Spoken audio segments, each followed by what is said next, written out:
a broken nation fighting on blood-stained territory, a surrender had to be made before the country truly went to ruin. But with this surrender came many consequences and grievances, as well as benefits and success. Rebuilding and reconstructing the broken nation engaged in post-war troubles would not be easy, dealing with many different men, with many different views, in a nation where many different people may take many a different side.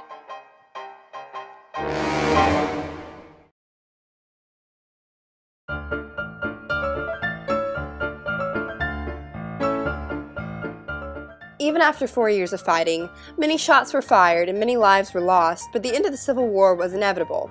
When Robert E. Lee surrendered to Ulysses S. Grant at the Appomattox Courthouse on April 9, 1865, it was as if the country let out a huge sigh of relief. The nation celebrated without a thought to how they were going to deal with the aftermath, but a strong man had a plan. Abraham Lincoln, the 16th president, was the man with the plan.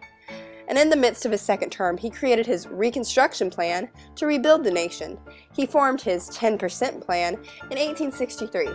It decreed that a state could be reintegrated into the Union when 10% of its voters in the presidential election of 1860 had taken an oath of allegiance to the United States and pledged to abide by emancipation. He often described his plans to rebuild rather than punish the South.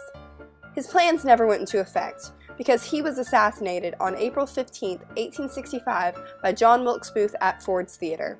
Because of this dreadful event, his vice president, Andrew Johnson, got a promotion.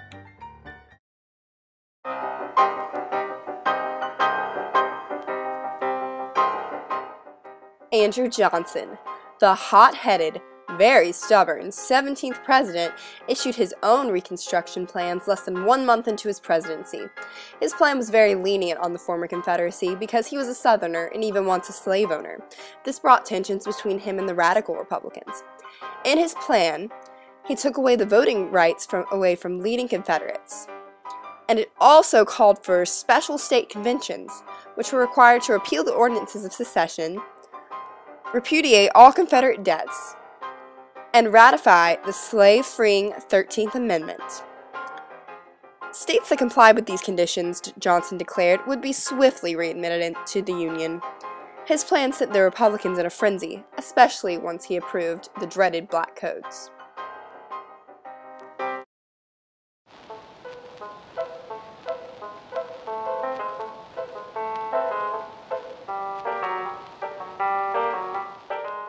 The Republicans wanted Congress to oversee Reconstruction, not the president. When Johnson did not approve of the lengthening of the life of Freedmen's Bureau that supported the freed slaves, the Republican Party sent out the Civil Rights Act of 1866. This would end the terrible Black Codes and give citizenship rights to African Americans. Congress passed the act, but Johnson did not approve. He vetoed the act, but Congress took over and passed the 14th Amendment to the Constitution. This guaranteed that no one would be deprived of life, liberty, or property without due process of law. Radical leaders felt President Johnson was not carrying out his constitutional obligation to enforce the Reconstruction Act. For instance, Johnson removed military officers who attempted to enforce the act. Johnson even resolved to try and fire his Secretary of War. The Republicans in Congress had a fit. Johnson had determined himself that the Tenure of Office Act, which limited the president's ability to hire and fire government officials, was unconstitutional. Thaddeus Stevens led his impeachment. But after the trial had begun and the House of Representatives passed the impeachment, his presidency was spared by 1 vote in the Senate.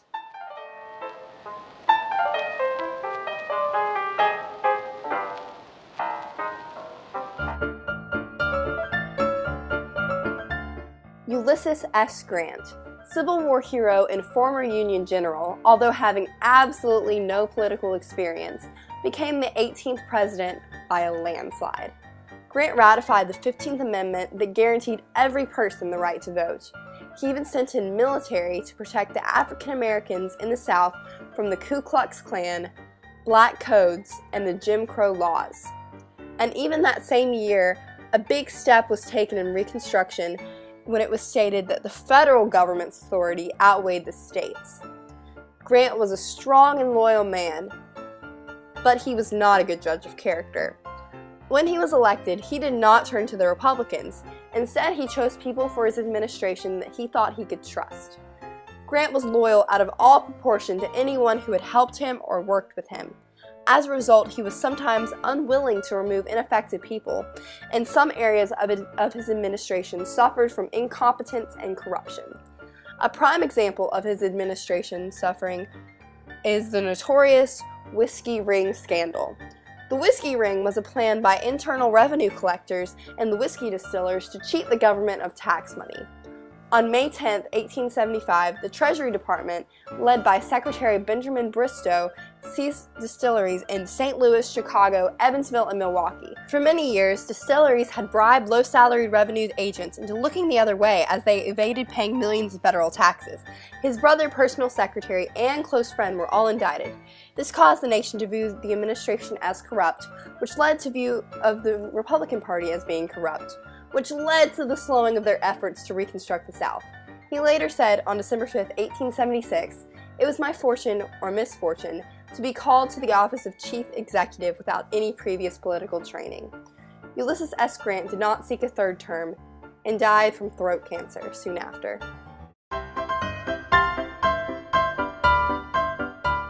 Burchard Hayes was the governor of Ohio, and after the nation was tarnished by the scandalous Grant administration and an economic depression, he knew it was time to step in and run for president. He ran against Democrat Samuel Tilden, who undoubtedly won the popular vote. With the inconsistency in vote counting in several states, the election results were not approved. But in the Compromise of 1877, the Democratic leaders were willing to take Hayes as their president, but for a price.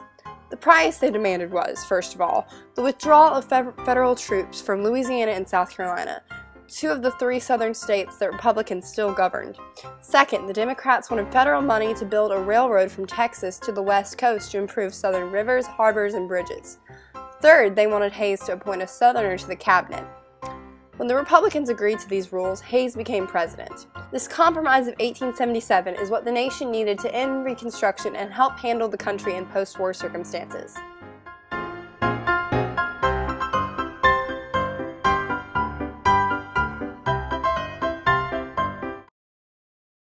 At the end of an era full of effort, corruption, and disagreements, the nation almost seemed at peace.